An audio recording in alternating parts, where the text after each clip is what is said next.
émission et qui est en même temps ma conclusion. Je voudrais vous rappeler que ici au Mali où je me trouve actuellement, le président Assimi Goïta et ses principaux compagnons se sont ces derniers jours, ces dernières semaines, personnellement impliqués dans les combats qui se mènent au nord du territoire malien contre la coalition otanienne et ses proxys, que sont les organisations terroristes Al-Qaïda et l'État islamique. Mais que signifie ce plein engagement de l'exécutif, de la haute direction du Mali, dans la lutte pour débouter, pour jeter hors du territoire sacré africain du Mali, l'ennemi multidécennaire et même parfois multiséculaire? Il faut que les Africaines et les Africains sachent que si le président Assimi Goïta et ses compagnons des FAMA ont à cœur de détruire toutes les bases terroristes incrustées dans le sol malien, de rendre la paix et la sécurité au peuple malien, ce n'est pas seulement pour le Mali. Le Mali, le Burkina, le Niger constituent la forteresse, le bouclier, la grande muraille de défense de l'Afrique noire contre le grand plan de déstabilisation du continent par l'OTAN. Il faut que chaque Africaine et chaque Africain, où que nous soyons dans le monde, prenions conscience du fait que ce qui se joue à la frontière nord du Mali nous concerne dans toute l'Afrique noire. C'est la frontière noire, c'est la frontière nord de l'Afrique noire qui est en train d'être défendue actuellement par l'Alliance des États du Sahel. Voilà pourquoi j'appelle les Africaines et les Africains, dans le continent et dans les diasporas, à redoubler de solidarité envers la Confédération d'Alliance des États du Sahel. Cette confédération a une importance géostratégique et géopolitique majeure pour toute l'Afrique noire. Car, en fait, quel est le plan de l'OTAN contre l'Afrique noire? Il s'agit de déloger les peuples africains du territoire africain, les contraindre à se déporter, les contraindre à se réfugier dans les parties les plus arides et les plus dures de la planète, afin que les zones où les matières premières géostratégiques les plus précieuses sont en abondance soient sous la coupe réglée d'abord des organisations terroristes et ensuite des multinationales hégémoniques occidentales.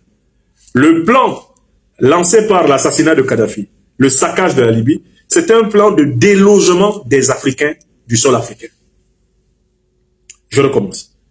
Le plan qui a consisté à assassiner Kadhafi et à saccager la Libye, et ensuite à armer les organisations terroristes pour envahir le Sahel, le Golfe de Guinée, la République démocratique du Congo, le Mozambique. C'est un plan qui a pour but de déplacer toutes les populations africaines des parties les plus riches et fertiles de la terre africaine et d'y installer les organisations terroristes. Les organisations terroristes qui sont les éclaireurs des multinationales hégémoniques occidentales. Où que tu sois sur la terre d'Afrique, tu dois avoir pris conscience de ce plan et tu dois le combattre. Tu dois le dénoncer. Et tu dois rechercher tous les documents, toutes les preuves nécessaires pour expliquer que nous, Africains, avons compris ce qui nous arrive. Que tu sois en Europe, que tu sois en Amérique, que tu sois en Asie, que tu sois en Afrique, dans les îles de l'océan Atlantique, l'océan Indien, toi, Africaine, Africain, tu dois avoir les moyens de prouver ce que nous sommes en train de dire pour ne pas tomber sous l'accusation habituelle de complotisme. Non, nous ne sommes pas complotistes. Quand nous disons que c'est l'OTAN qui attaque l'Afrique, nous nous basons sur les faits posés par l'OTAN en Libye. Le pillage de la Libye par l'OTAN. Le pillage même des réserves financières libyennes par l'OTAN. Ce sont des faits.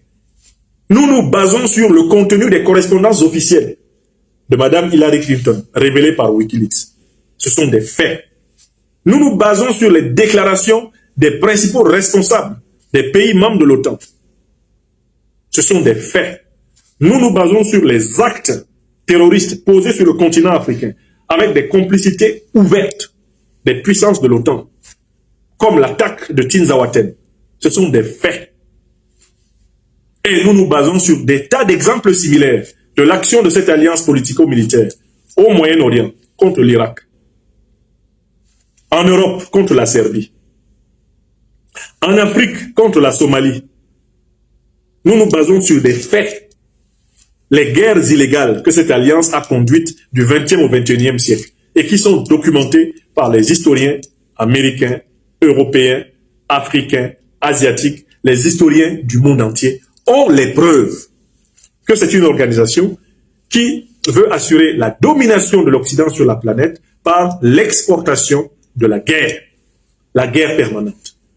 D'où l'une de ses devises, c'est la paix, on peut l'éviter. Donc quand nous dénonçons la déstabilisation africaine, nous ne sommes pas dans un complotisme. Nous n'accusons pas sans preuve. Et nous appelons les Africains à ne pas accuser sans preuve, à ne pas parler sans être capable de prouver que ce qu'ils disent est vrai. Voilà pourquoi les Africains nous appellent le docteur des preuves. L'homme qui avance avec les preuves de ce qu'il dit. Ce que je vous ai dit ici ce soir, il n'y a rien que j'ai dit que je ne puisse prouver. Voilà pourquoi, dans aucun pays occidental, un procès n'est mené contre moi pour diffamation, sur toutes les matières que j'ai évoquées. Alors, si on n'ose pas me faire un procès pour diffamation, pourquoi auriez-vous peur des preuves que je vous donne?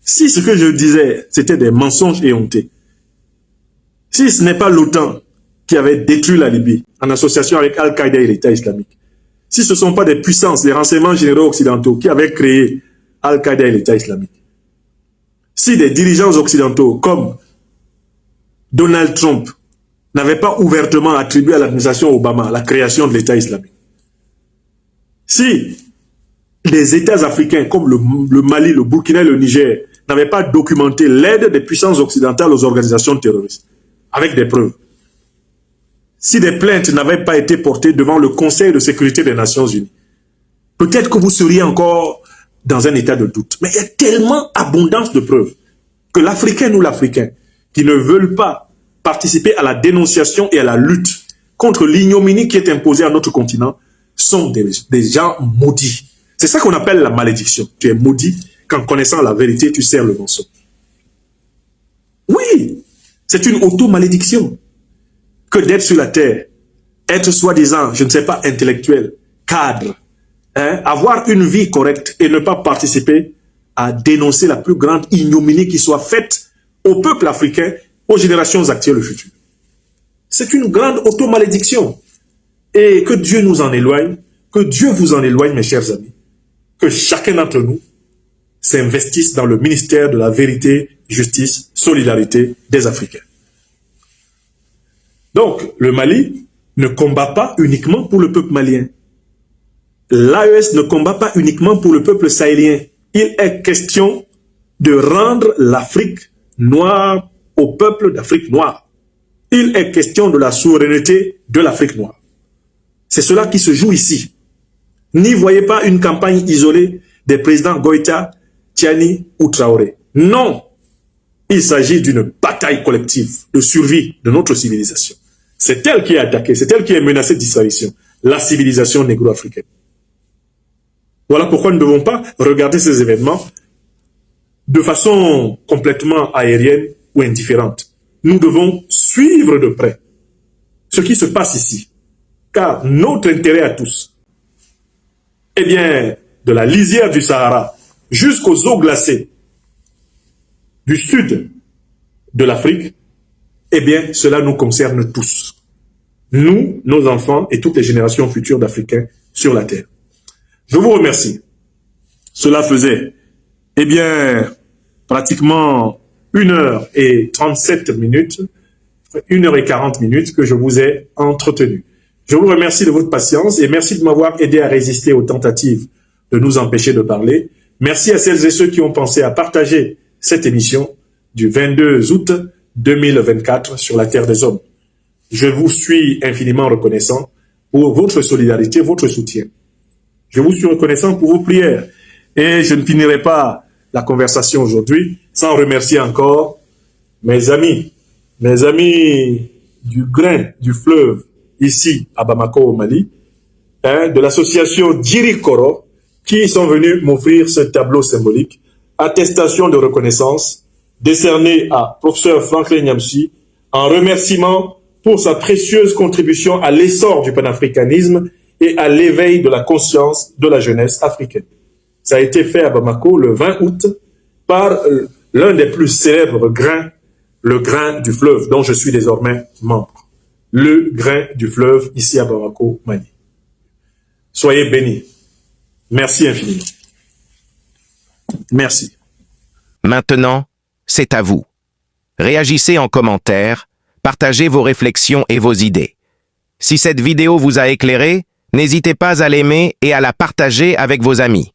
Ensemble, nous construisons l'Afrique de demain. Restez connectés sur Afrique Diverse TV pour encore plus d'informations et de débats passionnants. À très bientôt.